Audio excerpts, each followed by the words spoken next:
When's the last time you went on an adventure? Nowadays, I realize that the biggest thing in life that will benefit me is probably adventure. Like imagine me going to school, coming home, recording YouTube videos, gym, sports or martial arts, then back to school, and then repeat that every single day, every single week, every single month for a whole year. I've been doing it for a year now. Sounds a bit like you, right? Like your life is basically this meme right here. Thing is, in life, we're not supposed to focus on our strengths like what your kindergarten teacher told you. We're supposed to focus on the weakest link in our life. Like this guy, Crucial, he's in my private community. I've known him for a while. What's good, Crucial? He posted this, and you can read it yourself, but this is the part I want to talk about.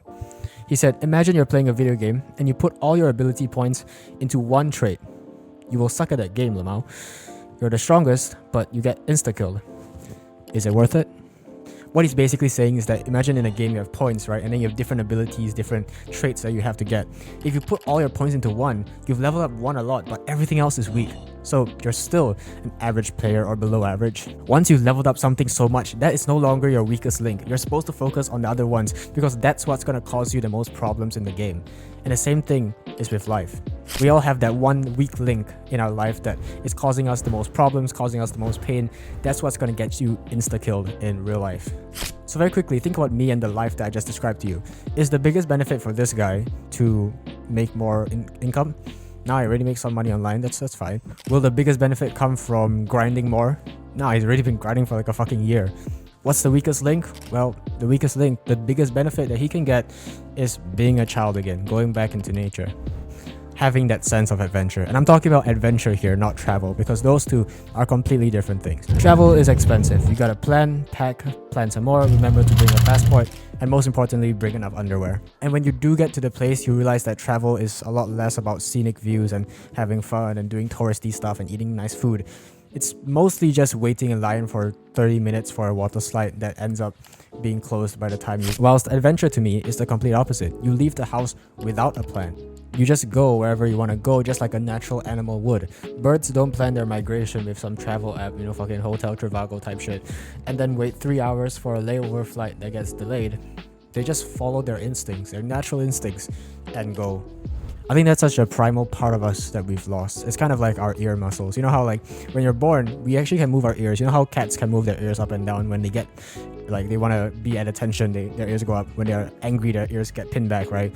We actually can do that. We can actually move our ears. It's just that those muscles never get moved when we are young, and over time we just lose them. I know you're probably trying to move your ears right now, but you probably can't if you've never trained them. So it's like our adventure muscle in our brain. It's like our ear muscles. It's just not been used in so long that it's kind of deteriorated. If you don't use it, then you lose it. Like the last time you properly adventured for most people is probably like when they were a child, or maybe once or twice a year at most. I made a video about this before, but like the common trait between all addicted people that I've seen is they stay indoors. They don't go out in nature. When I tell you to imagine an addicted person, you picture them indoors. You don't think of them frolicking in the fields with some dandelions or something. And obviously that's just a visualization, but it's so much easier to be addicted and technology consumed when you're at home all day.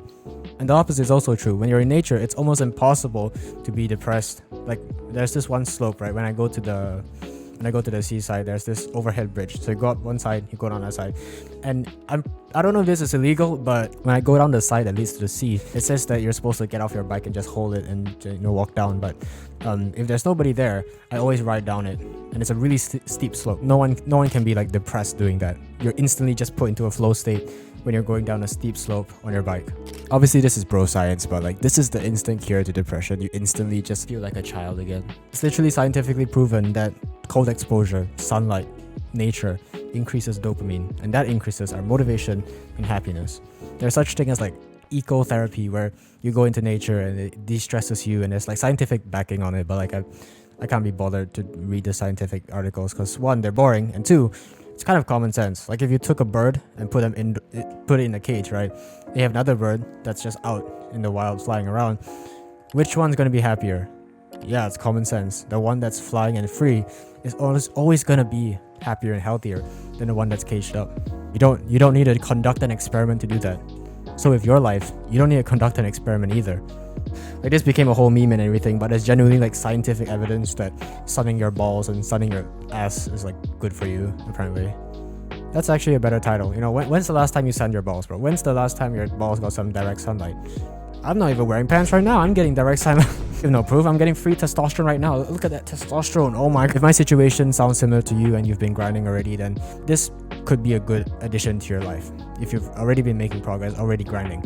If you've just started and you haven't made that much progress, you haven't gotten to the level you want yet, I actually do respect your decision to not do this as often. So instead of like 1 week, one adventure, you could do 1 month, one adventure, or 2 months, one adventure. Again, we always have to prioritize our weakest link. So if your weakest link right now is like you're broke, then I don't think you should go cycling the Tour de France or anything. But if you're like me and you relate to me and you have like the same personality, don't overthink it. Just once a week, take your bike, put on your running shoes, go out. Alone, no backup, no partner, just you and nature. And I don't want to just get you hype and then you just forget and continue clicking on the next video after this. So I want you to understand that if you don't plan it in your day, if you genuinely don't do anything after this video, then it's simply not going to happen. You can forget about this video. It didn't help you. It's just part of your content consumption. It kept you indoors more than it will bring you outdoors. The only way that this video can help if it actually spurs you on to go outdoors. So yeah, after this video, if you don't plan it into your day, if you don't like genuinely write it down somewhere, then it just simply won't happen. So yeah, just once a week, you can start with a 10-minute walk, then 15, then 20, and each time go further than the last. So again, I ask you the question, when's the last time you went on an adventure? Maybe it's time to focus on that weakest link. So yeah, take action. I am wearing pants, by the way. I'm not sunning my balls. That's kind of weird. Like, how do they actually get participants to do that? How do they measure that?